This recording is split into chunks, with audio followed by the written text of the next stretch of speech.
Hello and welcome back to the Sex and Healing podcast. I'm your host, Erin Kyna, and thank you so much for joining me as we take a wild ride together through the realms of sex and healing. Today, I am recording on the 1st of January, 2021. I am coming to you from the brand new year, which is an amazing feeling because undoubtedly 2020 has been one of the toughest years we have faced collectively, probably since the World Wars, I suspect. But individually, we've no doubt been challenged. But what I've also seen in my own life and in the life of others, that some of us also had an opportunity to thrive. So today's episode is just a little solo review of 2020, what I'm taking out of it, what lessons I received, and how I might be able to apply that to my future moving forward. And hopefully there's some value in that for you as well. So when I look back at the year that was, in fact, I did it today on my Instagram. I went back through my stories archive, and I'll save that as a highlight for any of you that didn't get to see that on the 1st of January, my 2020 year in review. But I'm very grateful for such things as Instagram saving my history for me so that I can go back and really see in real time what I was doing, what I was thinking, what I was feeling. Well, to the extent that I was happy to share on Instagram anyway, but it certainly gave me a really great visual representation of my year and helped me actually remember many things that I forgot. So last night on New Year's Eve, I had a friend come over. We ordered some dinner and we sat together and reviewed our year, and we had a look at what are all the things that we've achieved in 2020. And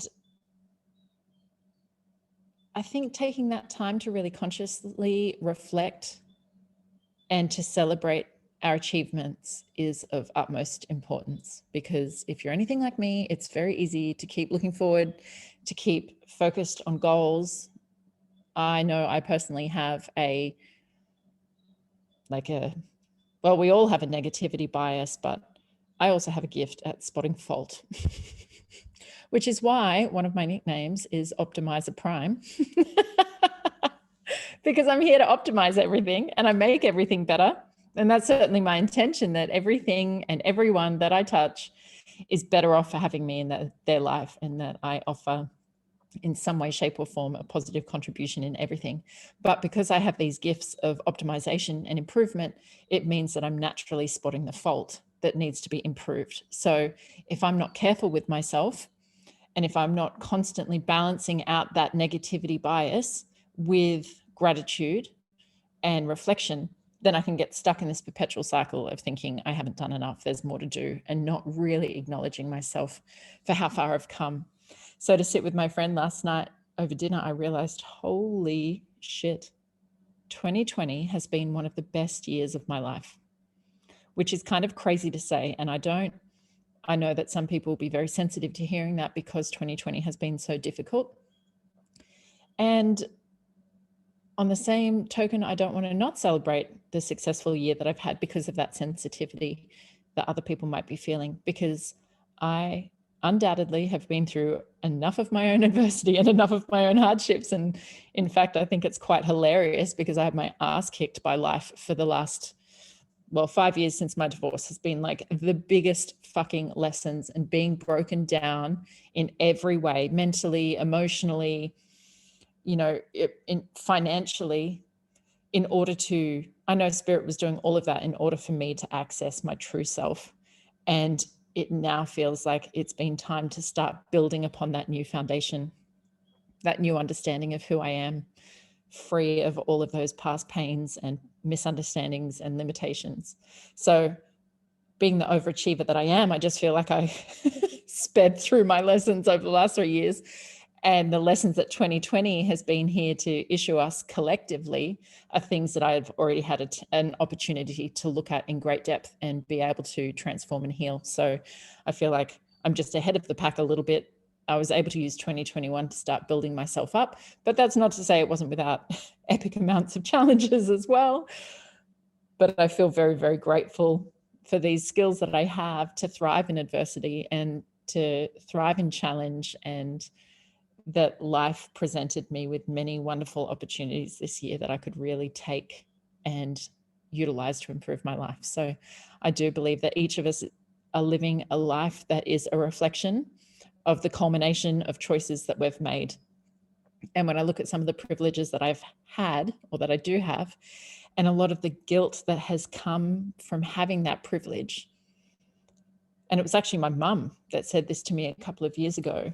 And when I was traveling around the world and Spirit was leading me nonstop, like to 30 different cities in a year and 10 different countries. And I wasn't in the same place for longer than 6 weeks in an entire year. And that is very hard for a little Cancerian that loves home, to not have a home, to not have stability. But Spirit was leading me in this way. And I know a lot of people envy that.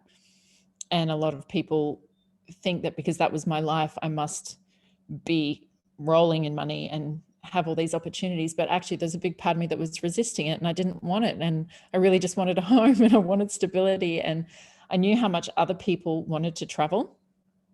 And here I was traveling to some degree against my will. And I didn't really want it. And I felt bad that I had this life of incredible freedom and opportunity. And my mum said to me, sweetheart, your life is a reflection of all of the choices that you've made up until now. And if someone else doesn't have those opportunities in their life, they've had their entire life to make new choices and to choose something different for themselves. And that's what they've chosen.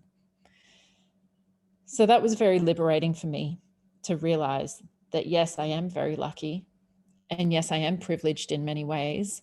And a lot of that is because I have chosen to take those privileges and do what I have with them. And that I needn't feel guilty or feel bad. And that each of us as souls are having the life experience that we came here to have. And who are we to judge another soul's path? Who am I to say that my life is better than another or worse than another? I have no idea. And anyone that looks at my life and thinks that also has no idea. We're just individual souls having the experiences that we need to have in this lifetime. So I have a look at the life that I have now, and I recognize that so much of this is because of what I choose. Yes, I feel like Spirit has blessed me with many amazing opportunities and inherent personality traits and gifts that have allowed me to do that. But there was always the opportunity to not do that too, and to say no to this adventure, and to not face up to the challenge. Because really, this incredible, rewarding life that I have now has been hard fucking work as well. And I have this innate tenacity to fight my demons, to face my darkness. And that takes a lot of courage, but the rewards are epic.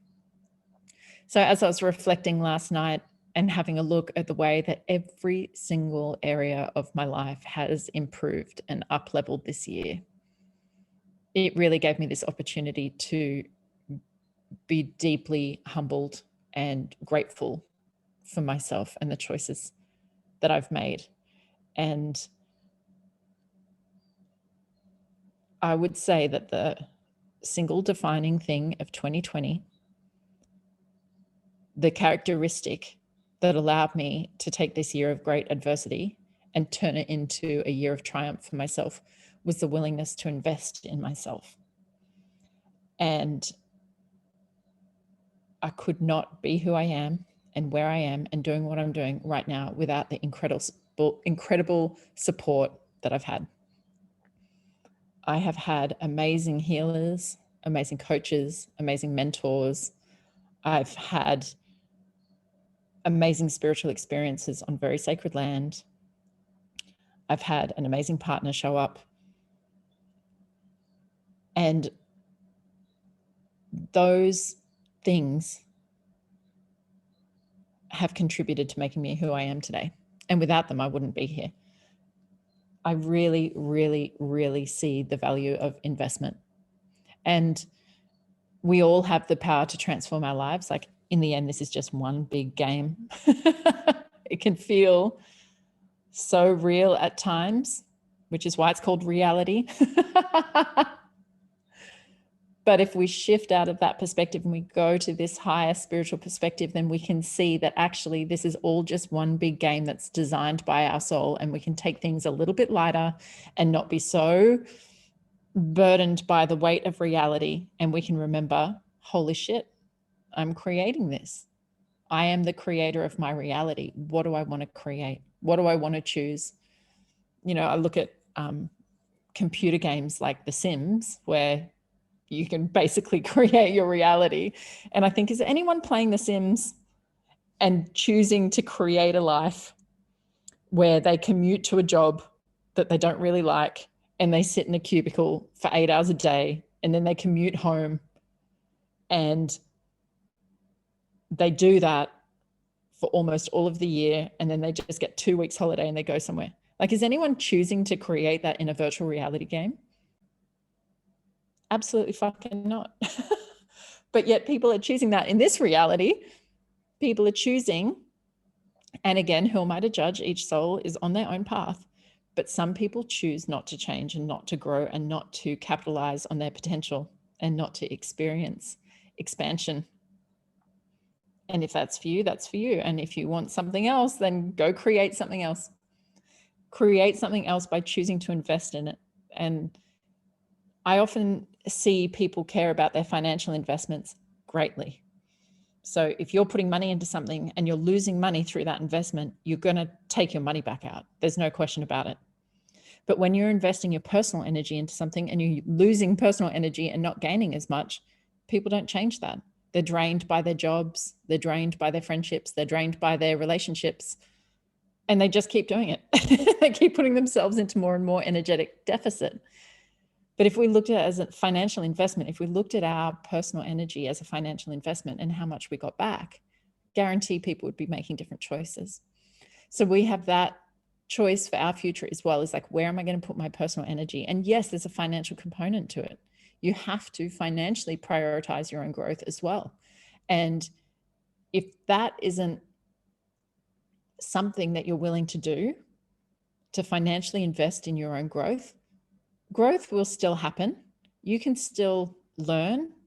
You can still research. You can still grow. You can still question. But the rate of growth inevitably is very, very different. When you choose to invest in yourself with a coach or a mentor or a healer, or in an upgrade of your physical space, or new skills to get to further your education to improve your career, that comes at a financial cost, yes, but it also comes with the opportunity to be fast-tracked. The more you invest into yourself, the more you're going to get back. So I look at my year and I think, thank God for the choices I made and for the people I chose to invest in and the way that they've supported me, because I would not be here now. I would not be reveling in the year that has been and reflecting on the incredible ways that I have benefited, and I fucking love my life. I love it. You know, I've just been away for 8 days on Nusa Lembongan, this amazing tropical paradise that feels like I'm living in a postcard, and basically it's my backyard. So I have 8 days in heaven. And then I come home, and the feeling that I have when I walk in my door is one of such overwhelming happiness to be home. I'm so happy to be in my physical environment. I'm so happy to get on my scooter and ride down the street and have my coffee this morning on the first. I'm so happy to go and train today because I've fallen in love with personal training, because I invested in a personal trainer, a fantastic personal trainer. So all of these things are the payoffs of my investments. So I would recommend that you do the same, that you review 2020 and have a look at what you gained and how you grew. And a lot of that is a mind game, and it's about how we choose to perceive things. So this is a skill that will allow you to take your own personal empowerment out of any situation. Doesn't matter whether on the surface layer it looks like someone has wronged you, or you've lost something, or something has been bad, because undoubtedly that's how a lot of people will feel about 2020. But if you look at those things and you say to yourself, how am I a better person for having experienced this? Who am I now compared to who I was in 2019? And how have I grown and changed? What do I have in my life now that I didn't have in 2019? What have I received? What have I been given? Where have I grown? Any of these kind of questions are allowing us or empowering us to equilibrate the mind. So rather than looking at the negative and the loss and the lack, we're able to shift it around and look at the positive. So this is that concept, the age-old concept of yin and yang. It's like this perfect harmony that the world exists in. And we live in this giant fucking universe that's held together by equal numbers of positive and negative atoms. Like, the universe is in balance at all times, perfectly in balance. But our perception might make us see things as bad or might make us see things as good. And neither of those things is going to bring us true happiness and contentment, because it puts the power outside of ourselves. But if we can see things in balance and in harmony, and we see the good and the bad in everything, then we're no longer attached to needing things to be a certain way. We allow ourselves to be in that equilibrated state. So if you imagine like a pendulum, down the bottom of the pendulum, it swings so far from left to right.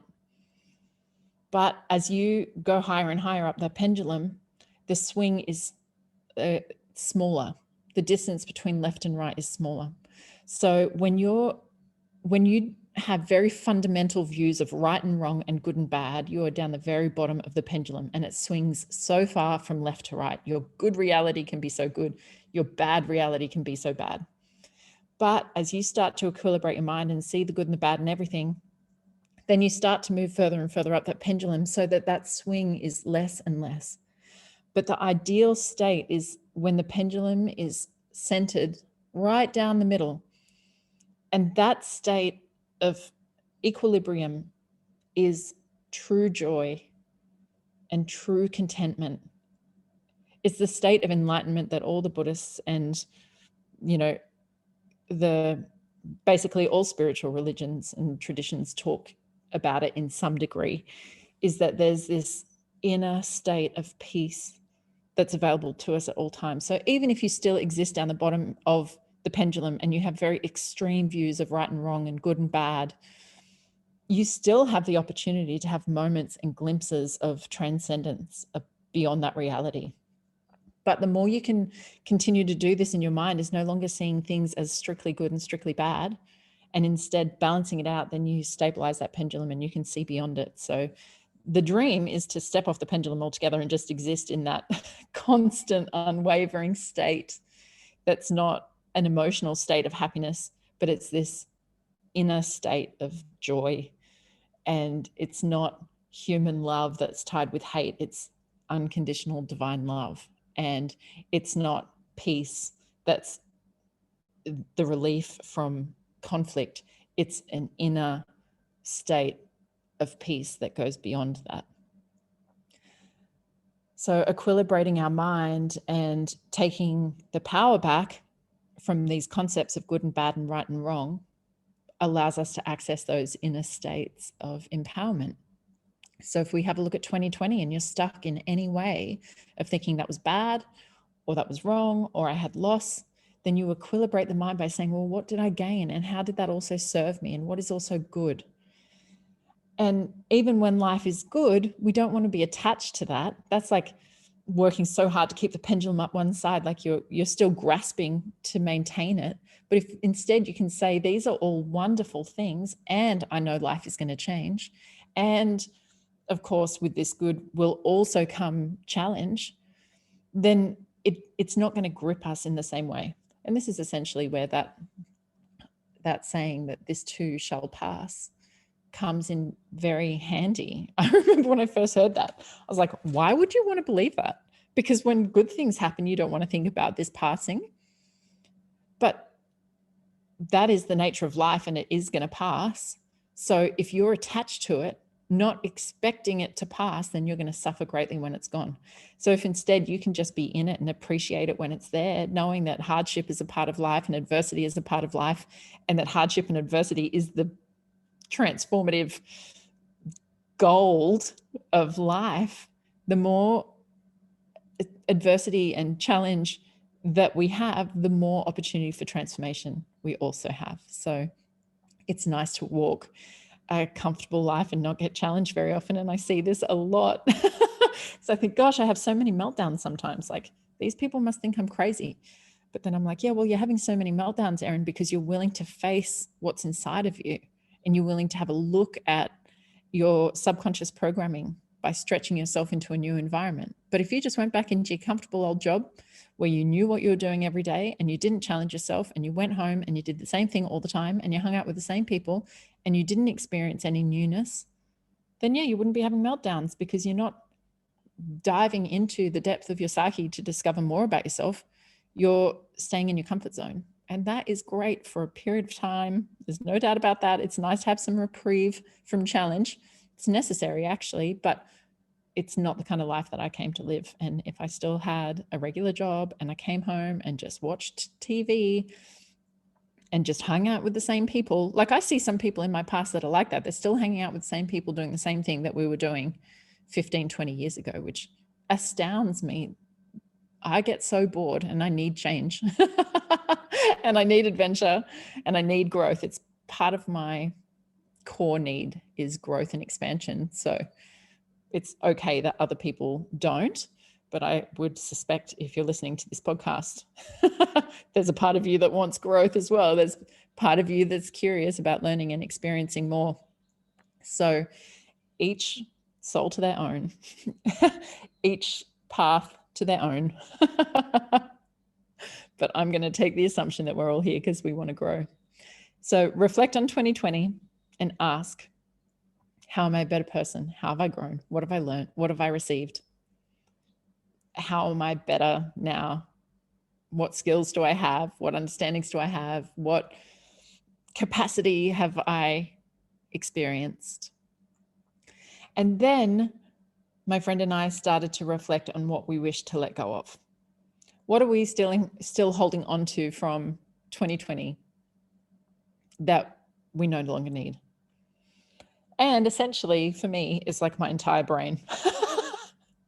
Just get rid of the old brain, please. The old one that has been conditioned with fear and self-doubt and mistrust and I can't believe how much mental and psychological growth I've gone through this year, and how much of my mind and my personal power and my sexuality I have reclaimed. And for me, sexuality is a very psychological journey, because it is the mind that gets conditioned with all of the shame and the guilt and the judgments and the misunderstanding about sexuality. So as you go and have these new sexual experiences, you're going into parts of your psyche you haven't been before, and it's undoubtedly filled with guilt and shame and misunderstanding and fear, and you have to fucking process a whole heap of that stuff in order to reclaim your sexuality. But this is why I say that consciousness is the key. It's the gateway to everything. Basically, our mind, and doing this work in the mind, is going to unlock everything. If you want to deepen your heart and you want to open your heart and you want to experience more love, you go into the mind and you have a look at what is there stopping you from experiencing more love. It's belief systems and past experiences and subconscious programming and childhood conditioning that we had. So for me, sexuality has been a massive mental journey. And so when I think about what I'm ready to let go of, it's like, let's just let go of the entire old brain of 2020 and beyond, like everything before that, because there is so much newness to be experienced, and so many new neural pathways that I've laid, and so many new belief systems that I'm conditioning myself with now to free myself of these past pains and past limitations. So you can also reflect on what you wish to let go of, what no longer serves you. And then the third and final step is to look forward and look at 2021 and to say, what do I want to create? And so I did this on the 18th of December in a workshop with my dear friend Donna, who I'm co-teaching with in our leadership course next year. And I usually choose words as my theme for the year. And my words for 2020 were erotic and receive. And now I fucking nailed that. And those words came to me around October, November 2019. And the words do kind of start to show themselves to me in advance. So it's the chicken or the egg. Are we creating our future? Or is the future already created and we're tapping into it? Like both are true. So when I tap into these words, I already have a sense of my path and my direction. I'm getting energetic information from my future self, really, of what's to come. So when you tune in like that, it's very easy to create your reality because you've got an idea of what's for you and what's coming and what's the next layer of your life experience. So in this workshop with Donna on the 18th of December, I thought, fuck, it's the 18th of December. And I've not even thought about my words for next year. They've not presented themselves to me. I've not been focused at all on 2021. So it was beautiful to get that recognition that I absolutely nailed erotic and receive. And as I turned towards 2021, I just saw this giant ball of silver light. And I was like, oh, my word is expansion. It was just so clear to me that, my intention, one of the beautiful things that I've learned from 2021 is like not to chase goals in the way that I used to, but instead work towards slow and steady progress in the direction of my goals, to constantly be moving in that direction. So not to say, okay, I'm personal training, so I want to lose this much weight by this much time.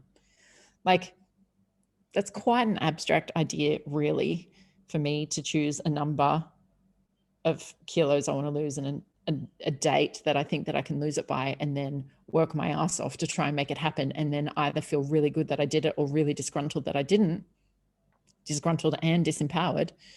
Instead, if I just know that I'm constantly moving in that direction, so I'm constantly dropping body fat to some degree while I'm constantly growing in strength, that's what matters, is that trajectory is continuing, that it's not a goal that I'm going to reach and either feel good or not, and then what comes after that.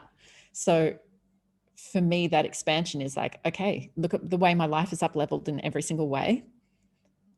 I want to keep moving in that direction at a slow and steady pace in a sustainable, stable way so that my life can continue to grow and grow and grow, and that this isn't a one-hit wonder moment of my life where I burst out of the gates, got everything that I wanted, and then I couldn't sustain it. And that is an absolute energetic truth, is that we need to be capable of sustaining change. And this is why nature grows in a slow and steady way. Because if a tree grows too quickly and it hasn't developed the roots, then it's going to bowl over. Like it needs to have the foundation and the stability in order to sustain the growth. So the more the roots grow, the higher the tree goes. And the more the roots grow, the wider the tree grows. So my goals for 2021 is to continue to create that in my life, is slow and steady progress in the direction of my goals. The other energy that I really want to guide my year is ease. And I recognize that I really thrive in simplicity, and that overcomplicating anything becomes stressful for me. And that's not fantastic, but I love to perfect things. So if I can find the easiest way to make the kind of impact that I want to make in the world and create the life that I want, if that expansion comes with complication, I'm not going to be able to sustain it. So expansion and ease are my guiding words for 2021. And then on a personal level, what is my intention? And my intention is exceptional relationships. So I am building an exceptional relationship with my man, and it feels amazing to have met someone with the same values and the same quality and the same willingness to invest in creating something exceptional. Because I've always been this person that wants exceptional relationships. And when I look at the relationships that I've had in the last couple of years, I can be doing all that hard work on my side. Absolutely. It's not up to anyone else for me to be able to choose that. But if I'm not being matched in that, and someone doesn't value it in the same way, and someone doesn't meet me, then in the end, that's an unsustainable relationship. And that's not what I choose for myself. So it's amazing to have a partner that also is as dedicated to growth and expansion and personal development and relationship development. So when I think exceptional relationships, I think exceptional relationships with the people in my life. That looks like relationships with people committed to their own personal growth and their own healing. It means attracting people that feel like my equals and have beautiful things to contribute to my life as I have to contribute to theirs. It means people that are invested in maintaining the health of the relationship as much as I am. Then I think about an exceptional relationship with myself. Most importantly for me, this is about my development towards earned, secure attachment, that my relationship with myself is unwavering, that the love that I have for myself and the choices that I make for myself are incredibly loving and healthy, and that I maintain that commitment to myself above and beyond the commitments that I make to others. I think about having an exceptional relationship with God and my spirituality and showing up for that in the way that I want spirit to show up for me.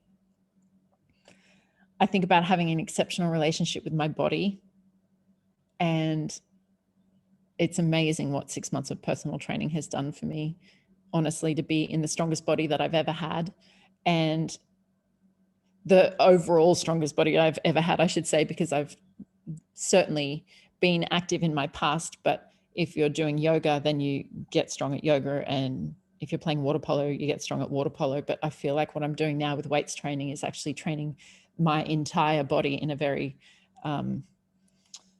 like regimented is maybe not quite the right word, but in this systemized way that ensures that my entire body's functioning is expanding at the same rate, you know, that my mobility and my strength, and that it's very balanced and supportive of all of the functioning of my body. So that's teaching me a lot about my body. It's showing me a lot about the mental relationship and the love that I have for my body. But I just love feeling good. And training makes me feel so good. And eating well, eating clean makes me feel so good. I had some sugar when I was away, and it makes me feel disgusting. And it's amazing that making these choices is so easy for me now. It doesn't feel like any kind of struggle or any kind of sacrifice. It feels like an absolute joy to make the choices that puts me into exceptional relationship with my body. And I know that that can only ever deepen and grow. And then I want to have an exceptional relationship with money. So I love money. I always have loved money. Money has come to me easily. Life has always come to me easily, to be honest. Like, I never had to apply myself at school ever. I excelled academically without any effort, which made me very, very lazy, because then when something came up that I had to apply myself to, I was like, fuck that. I haven't done that for 12 years of education. Boring. So it's a wonderful thing that life comes easy, but am I maximizing my potential by just taking the easy road? No. So when I think about money, I've had it easy and I've been very blessed, but I questioned, if I was managing my partner's money, would I manage it differently? And I was like, oh, fuck yes. If I was managing the money for a business that I shared with someone else, would I manage my money differently? I was like, fuck yes. So why don't I show up like that for myself?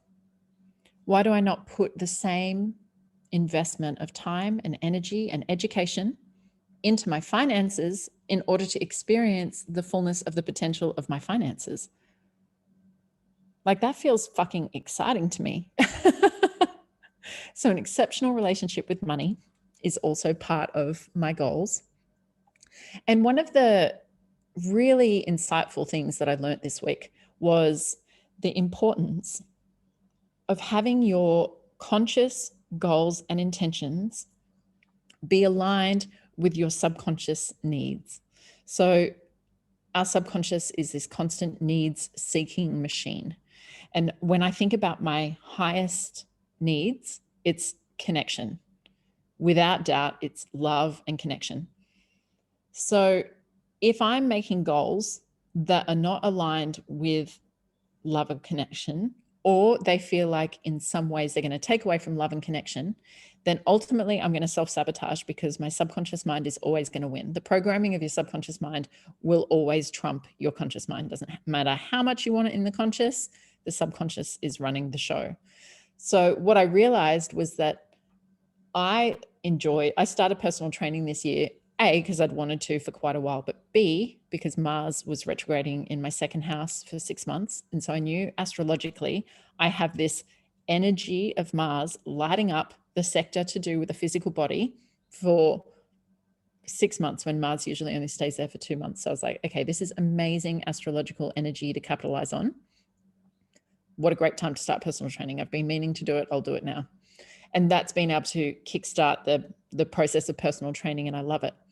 But also when I met my partner, and to explore and experience sexuality to the degree that we do, it's important for me to train. And he said that to me at the beginning. It's really important that you get fit and it's important that you eat well, because you're going to need it. You're going to need the stamina and you're going to need the endurance. And to couple those two intentions together, both my own personal intention, but then also love and connection, how significantly this now factors into the depth of love and connection that I can experience, just adds so much motivation for me. Like there's no question in my mind of whether I'm going to train anymore. It just is. And I love it, which is the first time in the 38 years that I've ever felt that way about exercising ever.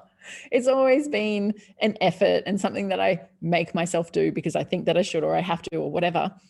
But now it's actually just such a joy.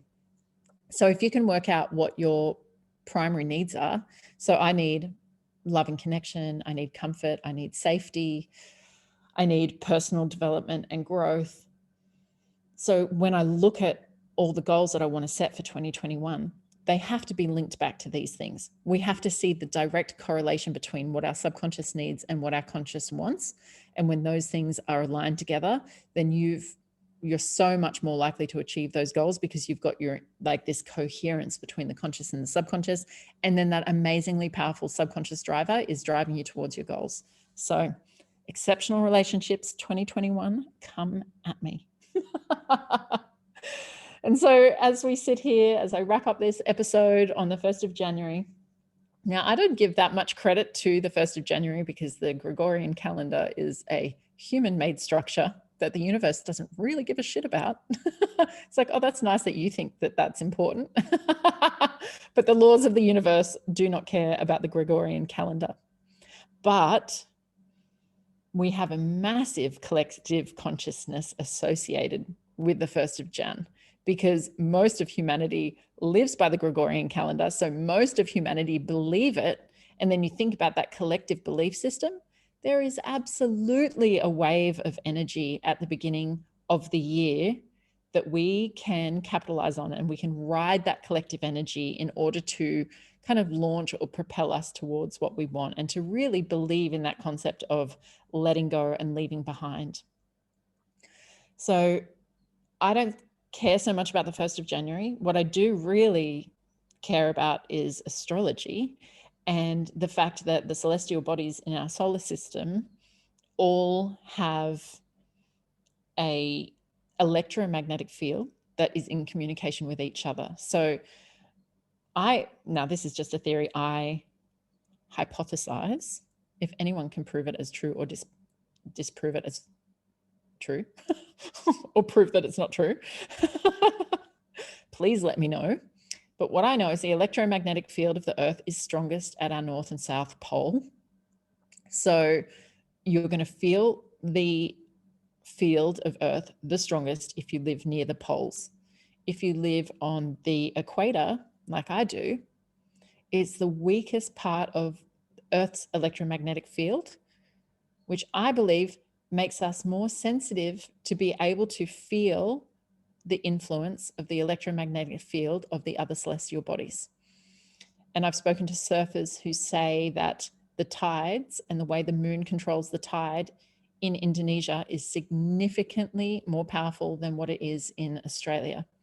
So I think that's also evidence of the influence of these electromagnetic fields. So I do think that the movement of the celestial bodies and the influence they have is very real and very powerful. And of course, it's open to human interpretation, which is where I think we go wrong. If you read the horoscope in the newspaper, of course, that's not an accurate representation of what the movement of our universe is doing and how that impacts you as an individual and your personal constitution.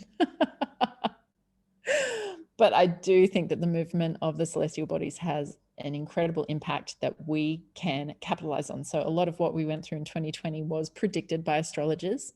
The exact outcomes of 2020 were not so much predicted, but what they can do is they can look back historically and say, okay, when we were under these influences last time, what happened? And then when they look at that, they can say, okay, so we can predict a pandemic. So the last time this happened was in the 80s and the AIDS pandemic. So I know that we're shifting into new territory energetically, astrologically. And we have the collective consciousness of the 1st of January. So it is an amazing time to ride that energetic wave that's here, because it is like waves in the ocean. You have to choose to ride that wave. And if you're aware that it's coming, you can position yourself to take best advantage of it rather than get smacked down by it because you didn't know it was coming or you're unprepared for it. So that's why I love astrology, because to me, it's just a weather forecast. And like we'd use a normal weather forecast to say, oh, it's chance of rain, so I'll take my raincoat. Then I can say, oh, Mars is in my 2nd house. Best time to start personal training. So this is an incredible time to reflect and to review and to intend what your future holds. And I cannot recommend highly enough the power of investing in yourself and aligning yourself with the people that can lead you into the next expression of your life and your soul and your purpose here on earth. And so in 2021, I'm launching 2 courses. And if you feel aligned to that and you want support in that, I would absolutely love to have you come and be held in these amazingly powerful, transformative, energetic containers. So I have worship coming up, which is my Liberation Through Sexuality course. And we are running a free webinar for that in January. So you can head to erinkyna.com/courses and you'll be able to click on worship and you will find the link to register for the webinar. So that's free and that will be 1 hour. And we're going to be diving into the content of worship. I'll be able to answer any questions that you might have. And then I will lead us through an energetic experience as well. So you will get a feel for the energy and the power of this course. And my intention is that everyone that attends that webinar walks away a changed person. Whether you choose to invest in yourself through worship or not is irrelevant. I want you, if you're giving your time to me, I want you to take something away with you. So my intention is that, yes, it's informative about the course, but more importantly than that, that it's transformative and that you will gain something positive from choosing to join us for the worship webinar. So that is in January. And then in February, I'm also launching Leadership, which is a 10-month-long total life transformation with my amazing friend and my personal healer, Donna. And there is a podcast with Donna that will share much more about that. And again, if you head to erinkyna.com/courses, you'll find the link to Leadership and be able to read a lot more about what that course is about. So I would love for you to join me. Deep, deep, deep in the bottom of my heart is an unwavering desire to transform this world and to leave everyone that I meet in a better place than how I found them. And there is nothing more satisfying for me than going to bed at the end of each night and putting my head on the pillow and knowing that I've made a difference in this world.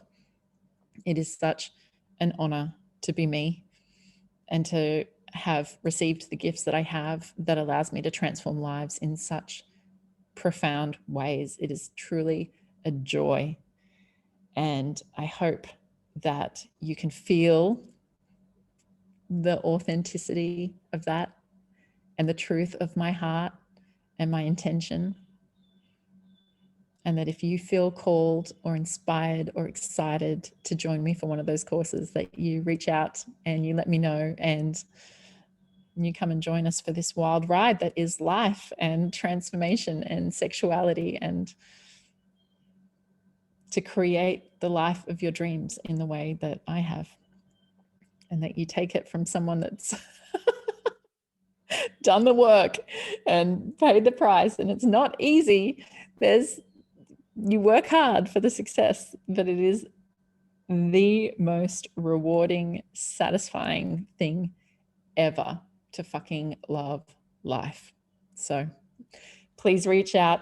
I hope you've enjoyed this episode. I would love to hear from you. If you've got any questions, if you've got any insights, if there's someone in your life that you think would benefit from this, please share it, and please subscribe so you don't miss an episode. I am sending you all of my love. I am sending you my greatest intentions, all of my support, and anything that I have that I can offer you for you to create the 2021 of your dreams. I love you. And I will see you in the next episode.